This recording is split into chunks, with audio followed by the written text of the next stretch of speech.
आप सभी जानते हैं कि लूका के 15 अध्याय में एक पिता है जिसके दो बेटे हैं।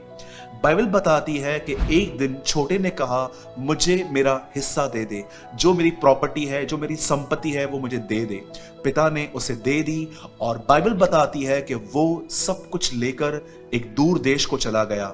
और बाइबल बताती है जब उसके पैसे सब खत्म हो गए, उसे सारे पैसे गलत कामों में जब उड़ा दिए, उसके बाद वचन कहता है वो नौकरी करने लग गया। और उस नौकरी में उसकी हालत इतनी खराब हो गई थी कि वचन कहता है कि उसका जो काम था वो था सूअरों को फलियां खिलाना।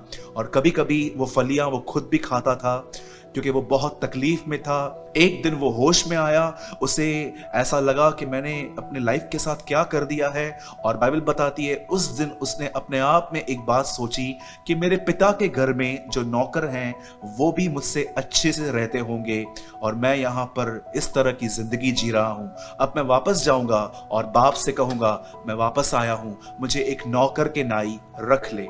मेरे भाइयों, मेरी बहनों, जब वो वहां पर वापस गया, उसके पिता ने उसे दौड़कर गले लगाया, उसे चूमा, उसे घर में आने दिया, उसके कपड़े चेंज किए, उसको हर चीज नई दी गई। और उस दिन एक पिता ने अपना बेटा वापस पा लिया। मैं जानता हूं आप में से हर व्यक्ति ने ये कहानी कहां ना कहां पढ़ी होगी, बाइबल में रीड की होगी, किसी किताब में पढ़ी होगी, आपने अपने पास्टर जी के द्वारा ये सुना होगा। लेकिन आज मैं आपसे एक साधारण सी बात इसमें से शेयर करना चाहता हूं। वो ये है, ये बेटा अपने बाप का सब कुछ लेके चला गया, पर मैं आपको बताना चाहता हूं बाप के साथ दूर रहते भी, बाप से दूर रहते भी ये उसका बेटा था।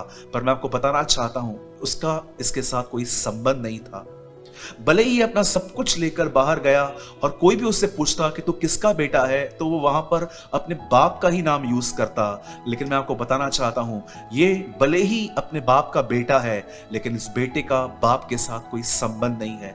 मेरे भाइयों, मेरी बहनों, मैं आपको कंडेम नहीं कर रहा हूं, मैं आप पे दोष नहीं लगा रहा हूं, पर मैं आपको एक सच्चाई बताना चाहता हूं। और ये सच्चाई मैं आपको इसलिए बता रहा हूं क्योंकि मैं चाहता हूं कि आप भी उस ग्लोरियस रिलेशनशिप में, उस बेहतर, उस बढ़िया संबंध में आप आ सकें जो खुदा और आपके बीच में होना चाहिए।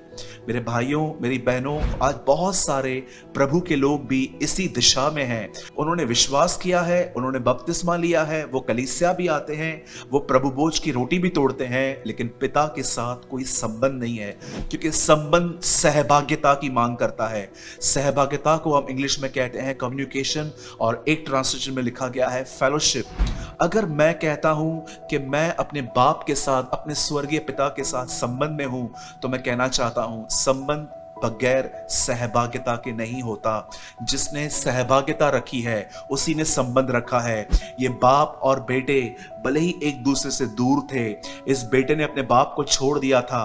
बाहर कहीं भी जब इससे पूछा गया होगा कि तेरे पिताजी का नाम क्या है, तो उसने अपने बाप का ही नाम बताया था। लेकिन मैं आपको बताना चाहता हूं इनका आपस में कोई संबंध नहीं था क्योंकि पुत्र बहुत दूर था।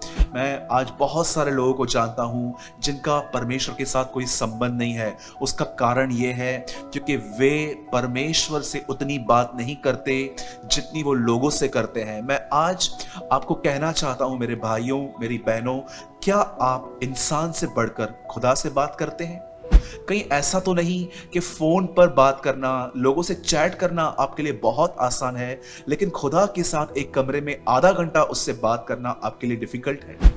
मेरे भाइयों, मेरी बहनों, मैं आपको बताना चाहता हूं परमेश्वर ने आपके लिए बहुत कुछ रखा है। अपना स्वभाव, अपना पवित्र आत्मा, अपना ज्ञान, अपनी बुद्धि, अपनी समझ, एक ऐसा दिल जो मांस का दिल है। और मैं आपको बताना चाहता हूं परमेश्वर बड़ी खुशी से आपको ये सारी चीजें देना चाहता है। वो आपको बदलना चाहता है, वो आपके स्वभाव को बदलना चाहता है, वो आपको अपनी ही सीरत में बनाना चाहता है, अपनी ही समानता में।